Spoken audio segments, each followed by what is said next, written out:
हाय, movie explained इन हिंदी में आपका स्वागत है। आज मैं नाइटमेयर सिनेमा नामक एक अमेरिकी हॉरर एंथोलॉजी फिल्म को एक्सप्लेन करने जा रहा हूं, जो वर्ष 2018 में रिलीज हुई थी। फिल्म सामंथा नाम की एक लड़की के साथ शुरू होती है। रात में सड़कों पर चल रही है। जैसे ही वो रियाल्टो नाम के एक थिएटर में पहुंचती है, वो देखती है कि वो अपने नाम के साथ the thing in the woods film दिखा रहा है। अचंभित होकर वो थिएटर में प्रवेश करने और फिल्म देखने का फैसला करती है। जल्द ही सामंथा जंगल में किसी से भागते हुए अपना खून से लथपथ रूप देखती है।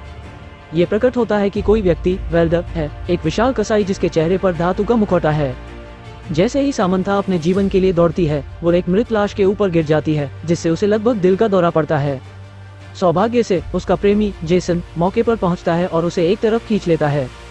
इसके बाद वेल्डर के उन तक पहुंचने से पहले वे उस जगह से भाग जाते हैं। घंटों की दौड़ के बाद वे अंततः सड़क पर पहुंचते हैं और एक वाहन को अपनी ओर आते हुए देखते हैं। जेसन तुरंत लिफ्ट मांगता है और सौभाग्य से यह एक पुलिस की कार निकली। एक गोल मटोल दिखने वाला पुलिस वाला सामने आता है और दंपति से पूछता है कि लड़की खून से लथपथ क्यों है। जब जेसन सब कुछ समझाता है, आखिरकार वो उन्हें लिफ्ट देने के लिए तैयार हो जाता है। लेकिन उनके जाने से पहले वेल्डर उनके सामने आ जाता है। पुलिस कार से बाहर निकलता है और विशाल पर कई बार गोली चलाता है, जिससे वो फर्श पर गिर जाता है। हालांकि जब वो कार के पास जाता है तो वह गलती से ठोकर खाकर खुद को गोली मार लेता है, जिससे उसका सिर उड़ जाता है। वेल्डर भी उठता है और जोड़े का पीछा करना शुरू कर देता है। अगले दृश्य में वे अपने एक माइक नाम का मित्र के घर में पहुंचते हैं। बाद वाला उनकी हालत देखकर उलझन में है, इसलिए सामंथा सब कुछ समझाती है। तभी वेल्डर बाहर आता है और एक हथौड़ा फेंकता है, जिससे माइक जमीन पर गिर जाता है। जब वेल्डर अंदर घुसने की कोशिश करता है तो जेसन दरवाजा बंद कर देता है और उसे गोली मारने के लिए शॉटगन को दीवार से उठा लेता है। उसका प्रयास विफल हो जाता है क्योंकि माइक को हथियार से मारने से पहले वेल्डर दरवाजा तोड़ता है और घर में प्रवेश करता है। जेसन उसे गोली मार देता है, लेकिन वेल्डर माइक को ढाल के रूप में इस्तेमाल करता है और खुद को बचाने के लिए प्रबंधन करता है। जब एक गोली माइक के सिर पर लगती है तो वह टुकड़े टुकड़े हो जाती है, हर जगह खून बिखर जाता है। सामंथा ने जो देखा उससे घबराकर वो तेजी से बेसमेंट की ओर भागती है। उसके बाद जेसन वेल्डर से लड़ना शुरू करता है, उसके खिलाफ चाकू का इस्तेमाल करने की कोशिश करता है। हालांकि वेल्डर उसे इसके साथ छुरा घोंपने में कामयाब हो जाता है। फिर उसे एक ज्वलनशील उपकरण से जलाकर मार डाला जाता है। सामंथा उसी समय तहखाने में प्रवेश करती है और अंदर क्षत विक्षत लाशों को देखकर डर के मारे चिल्लाती है। अपने प्रेमी की आखिरी चीख सुनकर वह अपने भाग्य को स्वीकार करती है और दौड़ने के बजाय लड़ते हुए मरने का फैसला करती है। वेल्डर को मारने के इरादे से वह तहखाने से निकलती है और उस पर हमला कर देती है। हैरानी की बात है कि वो आसानी से उस पर हावी हो जाती है। वेल्डर के मारे जाने से कुछ सेकंड पहले उसका मास्क उतर जाता है।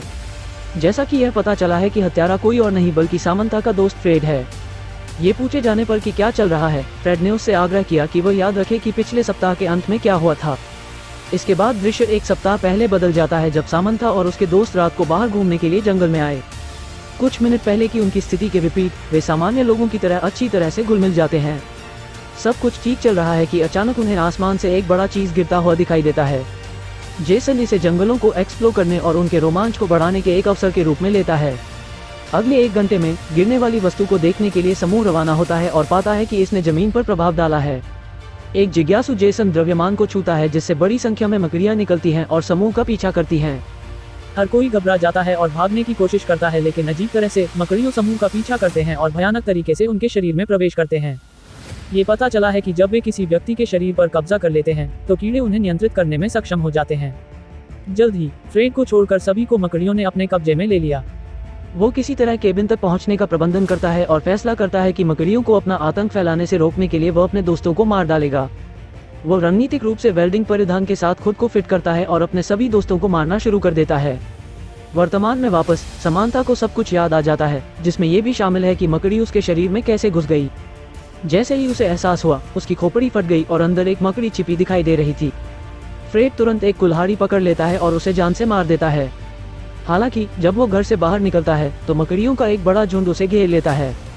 अगले दृश्य में हम फ्रेड को एक कार चलाते हुए निकटतम शहर की ओर जाते हुए देखते हैं। उसकी खोपड़ी के अंदर हलचल देखी जा सकती है, जिससे ये स्पष्ट होता है कि वो भी मकड़ियों के कब्जे में आ चुका है। अगली कहानी एक युवा जोड़े डेविड और अन्ना के बारे में है। एक रात वे प्यार करने के लिए एक खाली थिएटर में घुसने का फैसला करते हैं। पता चला कि यह वही थिएटर है जहां सामंथा थी। अचानक स्क्रीन चलना शुरू हो जाती है और युगल को स्वयं अभिनीत फिल्म दिखाई जाती है।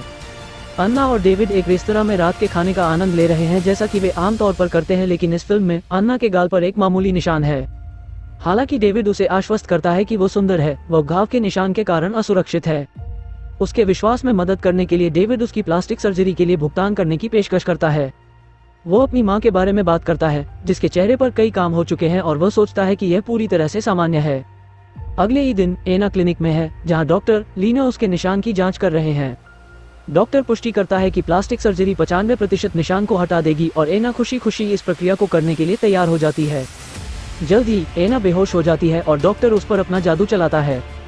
सोते समय वो अपनी शादी में डेविड के पास चलने का सपना देखती है, लेकिन जब वो वेदी पर पहुंचती है तो वो डॉक्टर लीना और नर्सों को खूनी उपकरण ले जाते हुए पाती है। डरी हुई एना उठती है और देखती है कि नर्स और डेविड उसके चेहरे को घूर रहे हैं, जो अब बंधा हुआ है। दवाओं के कारण एना जल्द ही सो जाती है और डेविड उसकी तस्वीरें लेने का अवसर लेता है। अन्ना के जागने के बाद वह नर्स से एक दर्पण के लिए कहती है, लेकिन नर्स उसके अनुरोध को अस्वीकार कर देती है और उसे कोई फोन कॉल करने की भी अनुमति नहीं देती है। एना सोचती है कि यह अजीब है कि उसे दुनिया से अलग किया जा रहा है, और वह जांच करने के लिए अपने कमरे से बाहर निकलने का फैसला करती है।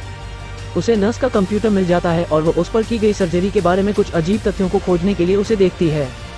इससे पहले कि वो आगे देख पाती, नर्स लौट आती है। सामंता भागने का फैसला करती है, लेकिन रास्ते में वो देखती है कि कोई कमरे के अंदर से मदद मांग रहा है। वो अंदर जाती है और एक ऐसी महिला को देखकर भयभीत हो जाती है, जिसकी आंखें और नाक शल्य चिकित्सा से काट दी गई हैं, जिससे वो अमानवीय दिखती है। डरी हुई एना भागने की कोशिश करती है, लेकिन नर्स की नज़र पर पड़ जाती है। वो किसी तरह नर्स को चकमा देने में कामयाब हो जाती है और लिफ्ट में चढ़ जाती है, लेकिन जब वो रुक जाती है तो डॉक्टर बाहर उसका इंतजार कर रहा होता है। वे उसे जबरदस्ती बेहोश करते हैं और उसकी एक और सर्जरी करने के लिए उसे वापस ऑपरेटिंग टेबल पर ले आते हैं। अगले दृश्य में हम एना को डेविड के पास जागते हुए देखते हैं। वो अपनी पट्टियां उतारती है और खुद को आईने में देखने की कोशिश करती है, और उससे देखकर वो बहुत डर जाती है, क्योंकि वो अब अपने जैसी कुछ भी नहीं दिखती है। उसके चेहरे की संरचना बदल गई है, उस पर कई निशान हैं और उसकी नाक को आधा हटा दिया गया है। सामंथा जोर से चिल्लाती है, जबकि डेविड की मां कमरे में आती है और उसके लुक की तारीफ करती है। दृश्य अचानक वापस थिएटर में बदल जाता है, जहां अन्ना अब अकेली है। वो इधर उधर घूमती है और प्रोजेक्शनिस्ट से टकराती है, जो उसे समझाता है कि फिल्म वास्तव में उसके बुरे सपने के बारे में है। सामंथा के जोर से चिल्लाते ही दृश्य समाप्त हो जाता है। सीरीज की तीसरी कहानी भी उसी थिएटर के बाहर शुरू होती है। बेनेडिक्ट नाम के एक चर्च के फादर अपना नाम बाहर प्रदर्शित देखकर थिएटर में प्रवेश करते हैं। उसे बैठने के लिए कहा जाता है और अपने चर्च के बारे में एक फिल्म दिखाई जाती है। फिर चर्च की छत पर खड़े पीटर नाम के एक जुनूनी लड़के से हमारा परिचय होता है। वो अनियमित ढंग से काम करता है और कूदने की धमकी देता है। एक नन पागल होकर पीटर के पास आती है और उसे रोकने की कोशिश करती है। वो अंततः उसे मना लेती है और पीटर उसका हाथ पकड़ने की कोशिश करता है। हालांकि इससे पहले कि वो ऐसा कर पाता, दुष्ट आत्मा उसे छत से नीचे फेंक देती है। हर तरफ खून के छींटे, घटना देखने वाले लोगों के होश उड़ गए। रात में पीटर की एक दोस्त दानी उसकी मौत का शोक मना रही है, जबकि उसकी मां पीड़ित लड़की को सांत्वना देने की कोशिश कर रही है।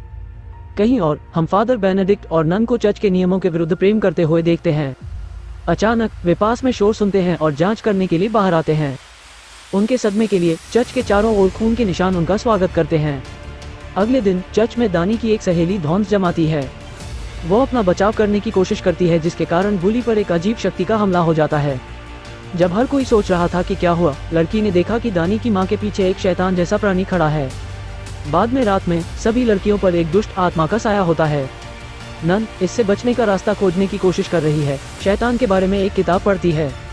वो निष्कर्ष निकालती है कि उन पर माशित नामक शैतान हमला कर रहा है। वो फादर को संदेश देने की कोशिश करती है, लेकिन उसी समय पीटर की आत्मा आती है और उन्हें बताती है कि वो शैतान है जिसे वे जानते हैं। फादर और नन का मानना है कि दानी के अंदर दुष्ट आत्मा है, इसलिए वे बहुत देर होने से पहले उस पर भूख भगाने का निर्णय लेते हैं। जब वे ऐसा करने की कोशिश करते हैं तो दानी की मां हस्तक्षेप करती है और उन्हें उनसे दूर ले जाती है। बाद में फादर को पता चलता है कि दानी की मां के अंदर शैतान हमेशा से रहा है।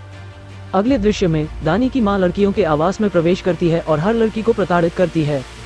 फादर और नन कमरे में भागते हैं और देखते हैं कि दानी का मुंह टाँके से बंद है। जल्द ही शैतान के प्रभाव में आकर बच्चे उन पर हमला करना शुरू कर देते हैं। फादर और नन तलवार लेकर अपना बचाव करने की कोशिश करते हैं और अनिच्छा से कुछ बच्चों को मार डालते हैं, लेकिन वे वापस जीवित हो जाते हैं और फादर को बेरहमी से मार डालते हैं। इस बीच दानी की मां छत पर चढ़ जाती है और खुद को मारने के लिए तैयार हो जाती है। नन उसे अपनी जान लेने से रोकने की कोशिश करती है, लेकिन दानी की मां उसे पकड़ लेती है और दोनों अपने क़यामत तक गिर जाते हैं। दानी की मां का निधन हो जाता है, लेकिन नन किसी तरह अभी भी जीवित है। तब पता चलता है कि दुष्ट आत्मा ने अब नन को वश में कर लिया है। दृश्य थिएटर में वापस चला जाता है, जहां फादर भयभीत होकर बैठता है। प्रोजेक्शनिस्ट उसके पीछे खड़ा हो जाता है, उसे जोर से मारता है और उसे मार डालता है। अगली कहानी हेलेन नाम की एक महिला की है जो थिएटर में भी प्रवेश करती है। अपनी फिल्म में वो अस्पताल के अंदर अपने बेटों के साथ है जो लगातार उसका मजाक उड़ाते हैं। हेलेन अस्पताल के चारों ओर एक नज़र डालती है और अपने गिरते मानसिक स्वास्थ्य को देखते हुए सब कुछ अजीब पाती है। बाद में जब वो डॉक्टर से मिलती है तो वो अपने आसपास के अजीब वातावरण को समझाने की कोशिश करती है, लेकिन डॉक्टर के सहायक के आपातकालीन कॉल से बाधित हो जाती है। फिर डॉक्टर हेलेन से अगले दिन मिलने का आग्रह करता है। अनिच्छा से कमरे से बाहर निकलने के बाद हेलेन अपने बेटों को आसपास न देखकर घबरा जाती है। वो कर्मचारियों से पूछते हुए उन्हें हर जगह ढूंढती है, लेकिन कोई भी उस पर ध्यान देने की जरूरत महसूस नहीं करता है। निराश होकर हेलेन ने अपने बैग से पिस्तौल निकाली और खुद को गोली मारने की कोशिश की। ट्रिगर दबाने से कुछ सेकंड पहले वो बाहर अपने बेटों की आवाज सुनती है और उसका पीछा करती है। वो दरवाजे के दूसरी तरफ डॉक्टर और उसके बेटों की परछाई देखती है। वे उसकी बीमार स्थिति के बारे में बात कर रहे हैं और कैसे उसकी मदद करने का एकमात्र उपाय ये होगा कि वो खुद को मार डाले। उन्होंने ये भी उल्लेख किया है कि उन्होंने उसे एक बंदूक प्रदान की है जिसमें एक ही उद्देश्य के लिए एक गोली है। जब डॉक्टर कहता है कि हेलेन उनकी बातचीत सुन रही है तो वो उनके पास जाती है और डॉक्टर के सिर में गोली मार देती है। इसके बाद वो अपने बेटों को घर ले जाने के लिए घसीट कर ले जाती है। इसके बाद दृश्य थिएटर में स्थानांतरित हो जाता है, जहां हेलेन को एक बार फिर अपने बैग के अंदर एक बंदूक मिलती है। जैसे ही हम एक बंदूक की गोली सुनते हैं उसकी कहानी समाप्त हो जाती है। ये दर्शाता है कि उसने आखिरकार खुद को गोली मार दी है। आखिरी कहानी रिले नाम के एक युवा लड़के की है। वह रात में सड़क पर टहलते हुए संगीत सुन रहा होता है जब उसकी नज़र थिएटर पर पड़ती है। अंदर के डरावने से अनभिज्ञ वो अंदर जाता है और अपने बारे में एक फिल्म देखता है। फिल्म में वो एक प्रसिद्ध पियानो वादक है और भारी भीड़ के सामने पियानो बजा रहा है। उनके गौरवान्वित माता पिता दर्शकों में हैं, अपने बेटे के शो का आनंद ले रहे हैं। प्रदर्शन के बाद परिवार अपनी कार में होता है जब एक अजनबी पीछे की सीट से निकलता है और बंदूक की नोक पर रिले को पकड़ लेता है। वो माता पिता को कार से बाहर निकलने और घुटने टेकने का आदेश देता है। जब रिले के पिता जवाबी कार्रवाई करते हैं तो अपहरणकर्ता उसे और उसकी मां को गोली मार देता है। रिले भागने की कोशिश करता है, लेकिन अपहरणकर्ता द्वारा उसे भी गोली मार दी जाती है।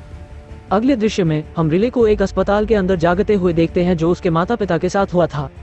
डॉक्टर अपने माता पिता के बारे में पूछे गए किसी भी सवाल को टाल देता है, जिससे बच्चा चिढ़ जाता है। अस्पताल में रहते हुए रिले अपने आसपास हो रही विचित्र चीजों को देखता है। कुछ घंटों बाद अपहरणकर्ता उससे मिलने जाता है, जो उसका परिवार होने का नाटक करता है। जैसे ही वो लड़के को मारने वाला होता है, एक नर्स आती है और उसे अगले दिन वापस आने के लिए कहती है। बाद में रिले केसी नाम के एक अन्य रोगी से मिलता है और जैसे ही वे चैट करते हैं हमें पता चलता है कि वे मृत लोगों को देख सकते हैं। अगले दिन रिले को अपनी मां का दर्शन होता है जो उसे अपने साथ आने के लिए कह रही है। वो चाहती है कि उसका बेटा मर जाए ताकि वह उसके बाद के जीवन में उसके साथ रह सके। केसी उनकी बातचीत में हस्तक्षेप करता है और महिला से रिले को जीवित रहने के लिए कहता है। वो रिले को मजबूत बने रहने और अपनी मां की बातों में नहीं आने के लिए कहती है और चली जाती है। कुछ ही देर में रिले की मां ने लड़की को मार डाला। बाद में उस रात अपहरणकर्ता फिर से रिले के पास आता है और तीसरी बार उसे मारने का प्रयास करता है। बच्चा किसी तरह भागकर केसी की लाश के साथ एक मुर्दाघर के कंटेनर के अंदर छिप जाता है। वो कई मिनटों के बाद ही कंटेनर से बाहर निकलता है, ये सोचकर कि वो सुरक्षित है, लेकिन जैसा कि पता चला कि अपहरणकर्ता अभी भी उसकी तलाश कर रहा है। अचानक रिले को एक और दर्शन मिलता है जिसमें उसकी मां उसे हार मानने के लिए कह रही है। इसके साथ ही केसी ने सुझाव दिया कि वो वापस लड़े और जीवित रहें। रिले केसी की बात सुनता है और अपहरणकर्ता को मारने के लिए उसकी गर्दन पर छड़ी से वार करता है। जब सब कुछ समाप्त हो जाता है तो रिले को उसके कमरे में ले जाया जा रहा है जब मृत अपहरणकर्ता फिर से उसके सामने प्रकट होता है। इसके बाद दृश्य थिएटर में स्थानांतरित हो जाता है, जहां रिले ने अभी अभी जो देखा उससे डरकर बैठ जाता है। प्रोजेक्शनिस्ट उसके पास आता है और उससे कहता है कि अगर वो अपनी जान बचाना चाहता है तो वह भाग जाए। वो ये भी बताता है कि पिछले सभी प्रतिभागी मर चुके हैं। अंतिम दृश्य में प्रोजेक्शनिस्ट रिले के टेप को शेल्फ पर रखता है। जैसे ही कैमरा जूम आउट करता है हम देखते हैं कि शेल्फ में बड़ी संख्या में ऐसे बॉक्स होते हैं। मूवी नाइटमेयर सिनेमा के लिए यही मेरी एक्सप्लेनेशन है। तो आप लोगों ने फिल्म के बारे में क्या सोचा, नीचे कमेंट में लिखें। इस तरह के और वीडियो के लिए सब्सक्राइब करें, नोटिफिकेशन ऑन करें और चैनल की मदद के लिए लाइक करें। देखने के लिए धन्यवाद।